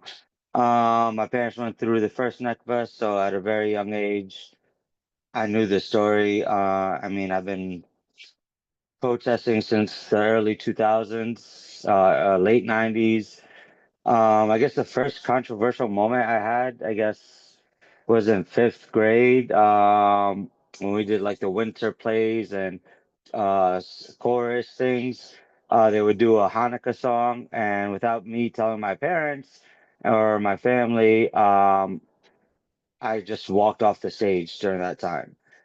Just because I automatically assumed, it was Jewish equals Zionist Jews. I know better than that now. But me as a 10-year-old, there's nothing like my parents that taught me, that made me think that. It was just me just putting one and one together and, coming up with that conclusion. But I was quick to learn that's not the case. I have a lot of Jewish friends now. I love Jewish JVP. They do amazing work. Um, yeah, so I'm a pharmacist, and I was trying to go to Gaza But then I'm like, what am I gonna do there now? So I enrolled in EMT school. I was supposed to start in August because I was just getting frustrated and hopeless. Just going to protests. I've been doing protests for 25 years, and nothing's changed, right? So I started EMT school, and I was supposed to start in August, and then end last December. But then I was in a motorcycle accident. My leg was amputated. But thank God, I think that needed to happen to me because I think Allah saved me for a reason and wanted me to be amputated for a reason, to understand what the children of Palestine go through, which I couldn't even like go through it. I had hard days, hard moments. I don't even know how they go through it, but now I'm in the process of making a universal prosthetic legs to help them there where they don't have to get their leg fitted. Inshallah, I can, make true to my word and get that done. I'm already on the design process, working on with manufacturing companies already to try to get it started. So inshallah that works out for me. But like, yeah, I've been getting frustrated a lot lately. I don't know what to do with myself before, so I think I'm happy this happened to me, my accident, because it gave me a different perspective of, what they go through. And I've been to Gaza maybe twice. Last time was when I was 12, and I just remember the beautiful beaches, and I just miss it, and I wish I could go there again and take my kids. But thanks. I love this community already. Yeah, I'm excited to be on this journey with everybody. Thank you, everybody, for hearing me out. Thank you, Rania, for running this. Thank you, everybody. Thank you, Rami, for being with us. And honestly, that's a great way to turn trauma into an amazing initiative. And I think we have a lot to learn from that. And we're looking forward to hearing your insights throughout this course and different ways of how Palestinians throughout the years have turned trauma into, initiatives to keep us moving forward. So thank you for sharing that. And there's a lot of well wishes in the chat, and I echo all of them. And we're excited to have you with us in our course. Jose introduced himself in the chat. He said, hi, everyone. I'm Jose from New York City. I've been an activist since Ralph Nader's presidential campaign, which is where I was introduced to the issue of Palestine. Rumeisa also added in the chat, she's not feeling well, so we hope you feel better, Rumeisa.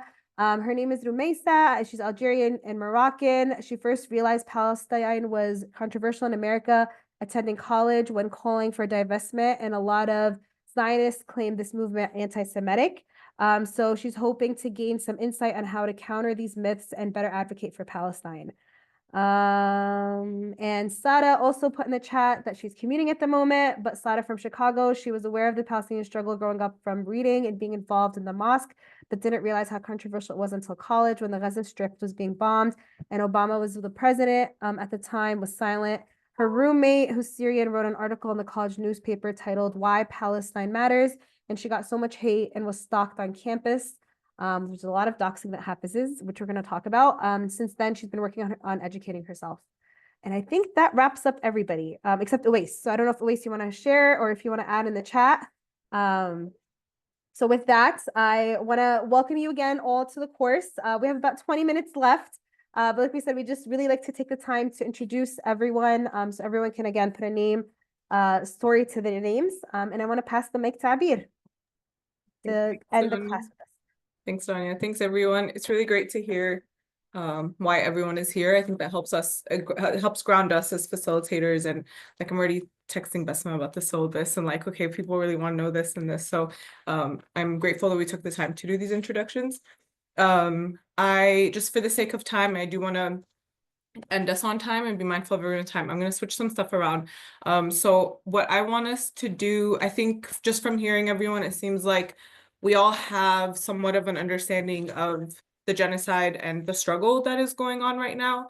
Part of what's really important to us at PAC is to also see Palestine for what Palestine truly is in terms of its symbols and life and teachings that it offers us, beyond Palestinians being victims and being martyrs and whatever we see on the news. So we had a video to kind of ground what's been going on, but I think we have somewhat of that idea and we don't need to see more Palestinians on screens that are suffering. Instead, I do want to make sure that we are also centering Palestinians in the positive light that so many of us know Palestine to be.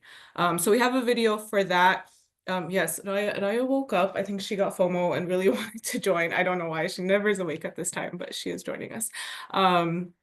But I just want us to take a couple of minutes and everyone can just put in the chat, what are the first things, images, words, phrases, things that come to mind when you think of Palestine? And I want to challenge us. Usually I make this like a thing where we realize like we always think of victims and war and aggression, but we want to think of the symbols. Just for the sake of time, I want us to all try to challenge us to not just think of Palestinian suffering and Palestinians as victims of war. But beyond that, what do you know about Palestine? What comes to mind? What is the symbol of Palestine if someone were to ask you that? Other than, although very important, and we are definitely going to talk about that at the class, just for the sake of these 20 minutes, other than the suffering and aggression. And I'm going to read what people put. So we have home, olive trees, olive oil, yes, olive trees, al-Quds, drama, but in terms of art, love, and songs, yes, all of the soap operas and fun stuff like that. I'm trying to keep up. Okay. Resilience, resistance, courage, hope, hospitality, yummy food, olive harvest. Yes, all those very essential parts of Palestinian culture. Tatriz, Al-Aqsa, the beach, the Holy Land, beautiful people, giving, kind, generous, amazing agriculture. Agriculture is a big part of Palestine. Food, bravery, hope, mountains, Mahmoud Darwish, of course. Resilience, finding a letter my grandfather wrote where he mentioned missing the figs. So I think about beautiful life. Yes, definitely fig trees. I'm from Lebanon, but my parents' house, we always had a huge fig tree, so I always think of that. Pride, olive oil, resilience, trade routes, fishing, nativity, storytellers. Yes, those are all great.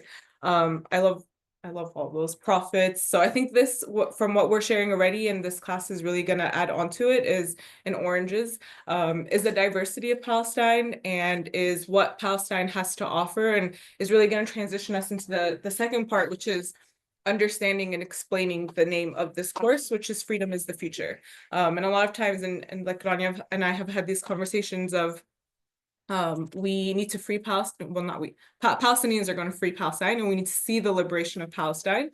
And then after that, so much is going to come too. After that is the rebuilding. And I think a lot of us mentioned what's important in this class is preserving Palestinian culture. And the reason we need to preserve it is because we know that we need to make sure we continue to keep it alive for when Palestine is free.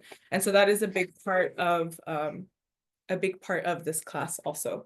So there was a really great video that Basma found that I do want us to watch. And throughout this video, I want us to keep an eye for all of these symbols that we've already mentioned in the chat. And then we can see if we've missed any also from this video. And then we'll end with just really explaining what Freedom is the Future is and what the end goal of this class is. Okay. Do you want me to share? That's okay, I got it. Okay. Thank you though.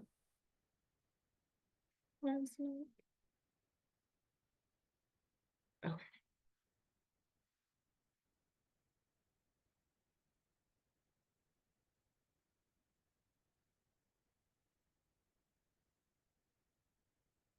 حبيبي، قالوا لي إنهم كانوا ينقوا عليك على قصة التوب اللي لابسه. كانوا يقولوا لك إنه زمن التوب عدى ودخلنا عصر البدلات. كانوا يحكوا لك إنه الناس رح تضحك علينا وبدنا تفوت معنا على الحضارة. وردك عليهم قلت لهم لو بشيل جدي. حبيبي، بتذكر لما كنت تحكي لي عن أيام زمان كيف كانت الناس تعيش. نفسي أفهم، أنت كنت بتحكي لي عن زمان أو عن بكرة، عن الأسلوب أو المسلوب. وضحت الحضارة اللي كانوا بيعزموك عليها شو سوت بالدنيا. ناطحات سحاب بتدق عبواب السما نستنا الأرض اللي تحتينا. كيف وصلنا من عندك لهون؟ حبيبي، بشوف تاريخنا بعيونك. الله يعينك على حملك. بعرف إنه ولا أصعب من قراراتك، وبعرف إنك حملت وزن مستقبلنا وماضينا عكتافك. قدر إنه المنطق بيقول لو بياخدوا بلادك ما بياخدوا لك. بس حبيبي، ليش كنت تقولي خليها بالقلب بتشرب ولا تطلع لبرا وتفتح؟ حبيبي، بالقلب بتقتل. بعدين على أي أساس حكينا إنه لو طلعت ما رح تبني أساس جديد؟ على أي أساس حكينا إنه ماضينا ما بيكبر معنا، ما بيحمل الحمل ما بيزيد؟ على أي أساس حكينا إنه لازم أغير شكلي وصوتي ولغتي وأهلي لأنضل بكرة؟ على أي أساس حكينا إنه الحقيقة اللي بشوفها بعيونك ما بتخلق الحضارة؟ نحن الحضارة حبيبي، تاريخك مستقبلك. ما بشيل الطوب قبل ما يشيلوا لي جلدي. سجل أنا عربية وبعرف نصلي. ما حدا بتغير بنفس المكان، مين يحكي لنا نحن غير؟ يا من حكى لنا طاير عنا وبتنبهدلنا وليه؟ ولا حد يحكي لهم ليه؟ بس أنا قلبي عمره ما بينسى اسمه هوا. وأنا قلبي ما بينسى اسمه هوا. اسمه هوا. شمسي أنا الحرية، ما بحني راسي ضمير.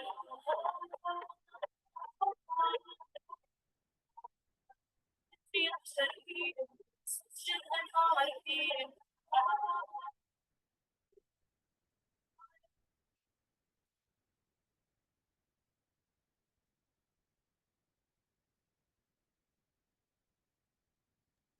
Abir, the sound's gone. I don't know if it's just from my computer. Yeah, it's gone from my end too.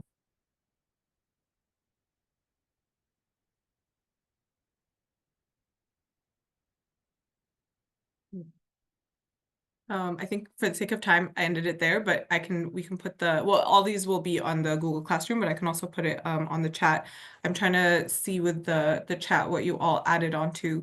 So embroidery, tatriz, dance, weaving and nets for fishing, oranges, braids, thobes, key of return, which is a huge symbol for Palestine, and we'll get into it in a little bit. The kufiyya, the beach, matlube, the tabla. Yeah, so this video itself, and I think is just a part of like how Palestinians also creatively use art to showcase our culture and all of the symbolisms that make up Palestine, and not just symbolisms of the struggle, but also of the resistance and just the culture that Palestine has to offer.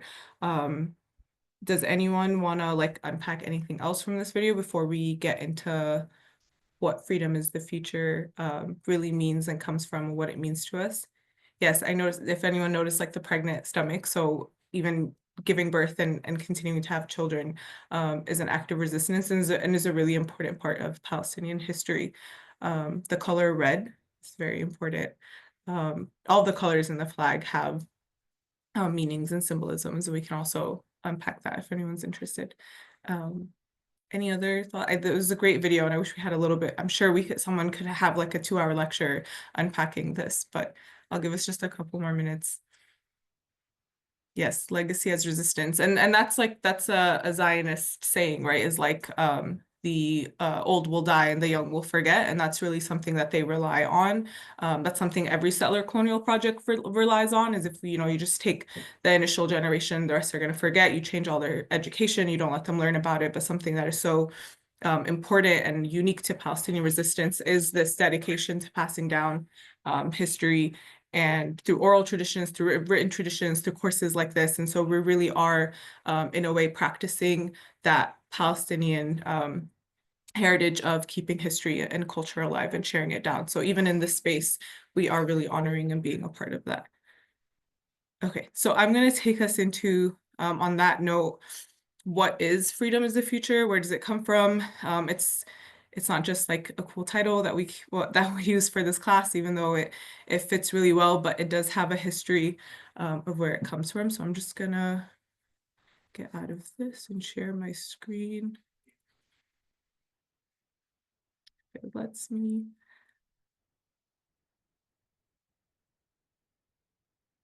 I think I have too many things open. My laptop does not want to. Okay. You want me to share? No, only because I have a way of doing the slides, so I'm trying to just, oh, it's not working. Oh, it gives you error? Okay, I'm gonna try to do that again. I got it. We're good.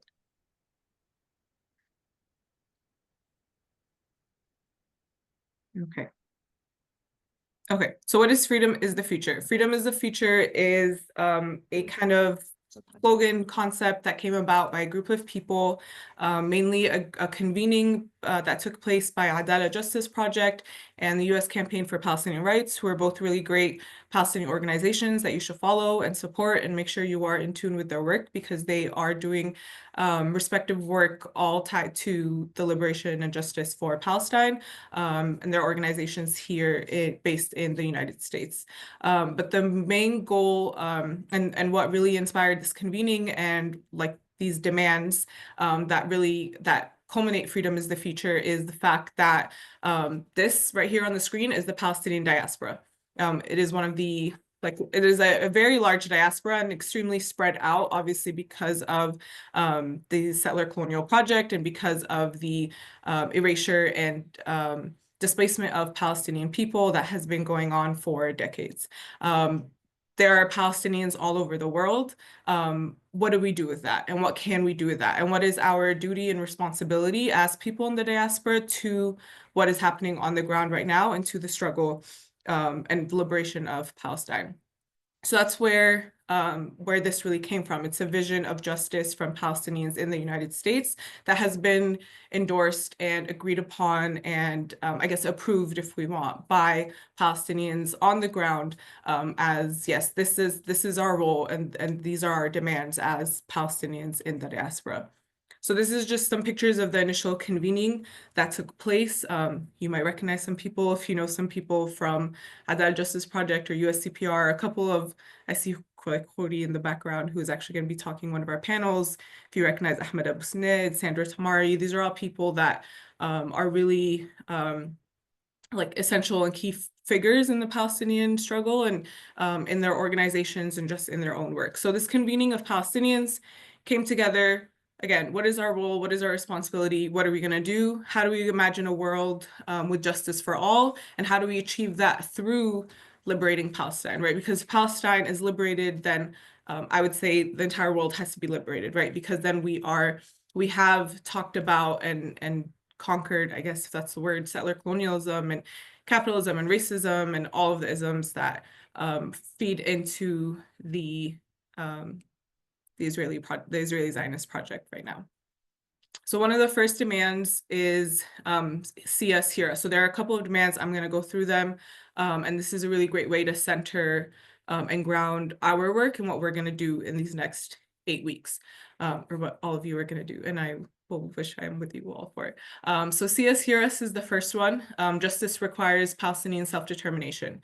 So demanding the right for self-determination, the right to dream, make choices, shape our lives and futures. So this is really important that Palestinians need to govern themselves.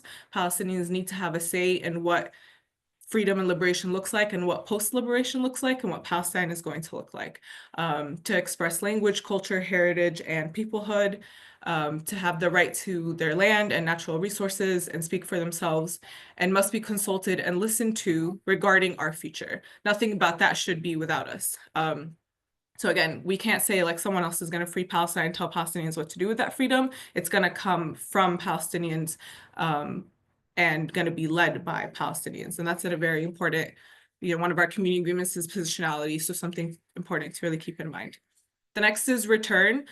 Again, the key of return, the right of return, these are all phrases that you've probably already heard if you've been in tune with conversations about Palestine. And it's also going to be something we reiterate a lot. We cannot talk about the liberation and freedom of Palestine without talking about return. And this is actually sometimes very controversial because people will tell you, okay, that's fine, like we can have a Palestine, but everyone in the diaspora, like stay there and don't come back. But the point is, and to acknowledge it as a settler colonial project means that people were displaced and people have the right to come back. So return is a really important demand that Palestinians in the diaspora have. And I think as this really hits home because Palestinians in the diaspora were the ones that have been displaced and lived in exile for so many years. And if they choose to, they should have every right to return to their homeland. So like all people, Palestinians should have the freedom to stay, the freedom to move, the freedom to return to their homes. We demand the right for all Palestinians to travel freely to Palestine, no interrogations, deportations, racial or religious profiling, and no militarized borders. Return is the first step toward realizing historic justice and decolonizing our lands. So again, we can't just talk about freeing Palestine right now without talking about who Palestine belongs to, who the land belongs to, and who should be allowed to go back if they want to.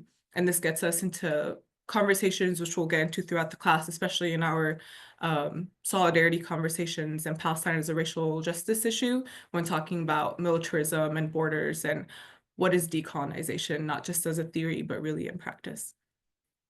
Another demand is let's get free. So justice requires freedom for all Palestinians. That means Israel cannot continue to control Palestinian land and lives. So we have to see an end to illegal military occupation of the West Bank, including East Jerusalem, including the genocide right now it's happening, including and freedom for Gaza.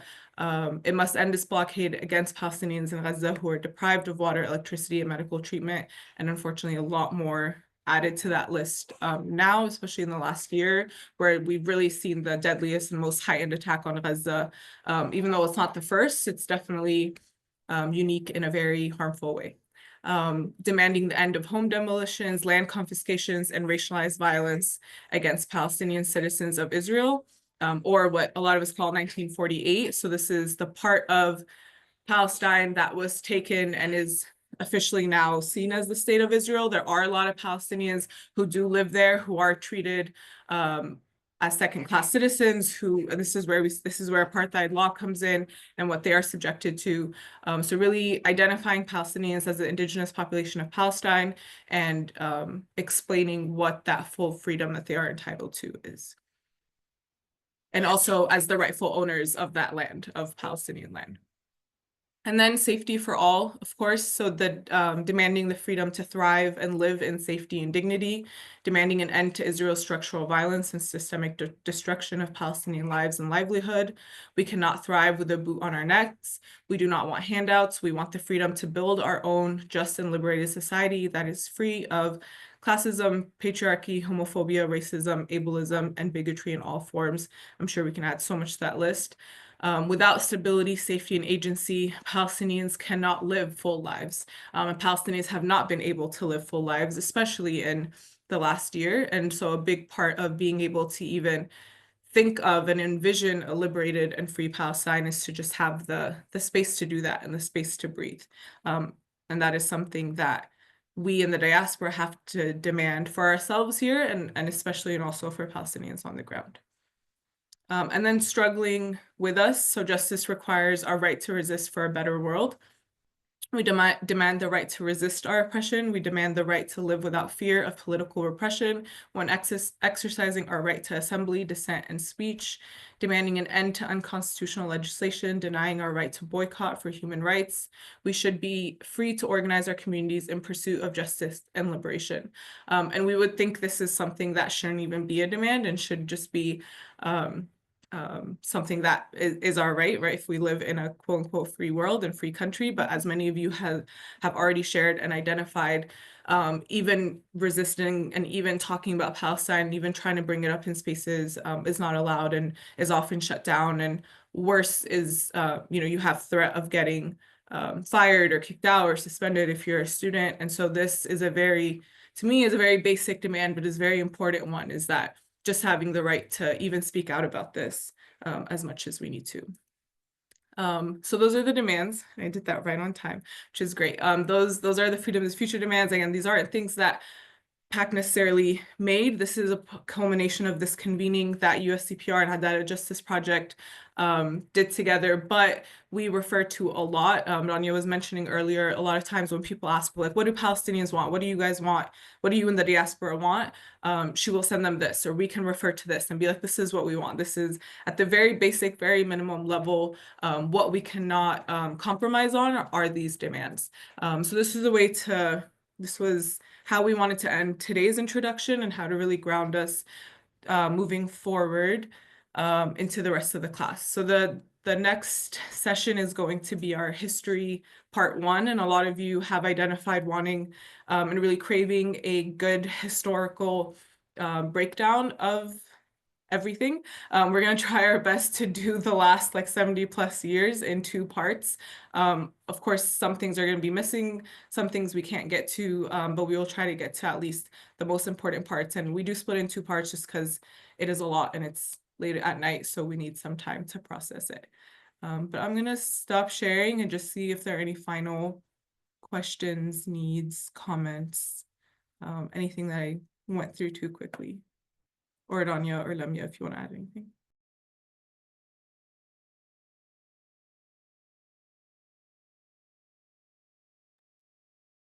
Okay.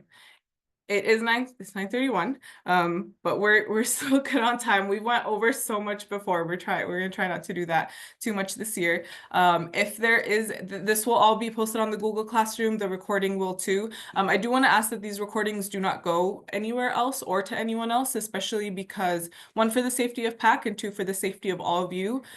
We've already started sharing so much, and we don't want, you know, we've created a safe space together, but that doesn't mean we've created a safe space with people, you know. So just out of this is the community agreement. What stays here, what's learned here, no, what's shared here stays here, what's learned here leaves here. So these do not leave here, our recordings, but they are on Google Classroom in case you want to refer back to something or you missed a class.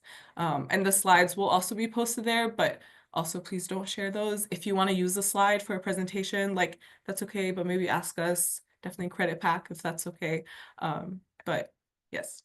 Any questions? Any last minute things for today's class? Okay. So we will see you all next. I will see you next. We will see you all next week. Basma will be here next week.